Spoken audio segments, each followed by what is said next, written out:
अस्सलाम वालेकुम viewers, welcome back to my YouTube channel daily tips with अस्मा।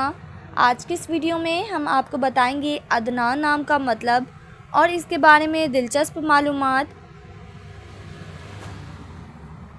अदनान नाम का शुमार लड़कों के नामों में होता है।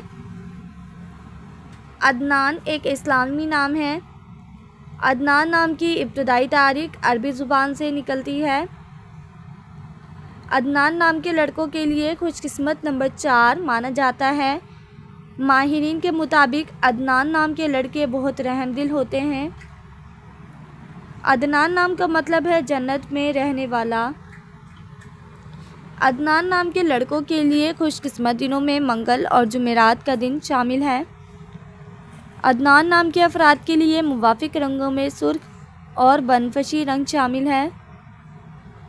अदनान नाम के अफराद के लिए मुवाफिक पत्थरों में रूबी पत्थर शामिल है। खुशकिस्मती वाली धातों में हिस्सों के हिसाब से तांबा और लोहा शामिल है। फ्रेंड्स, अगर आप अपने नाम का मतलब जानना चाहते हैं तो कमेंट बॉक्स में अपना नाम लिखें। इंशाल्लाह हम आपके नाम की वीडियो ज़रूर बनाएंगे। Thanks for watching. अल्लाह हाफिज़।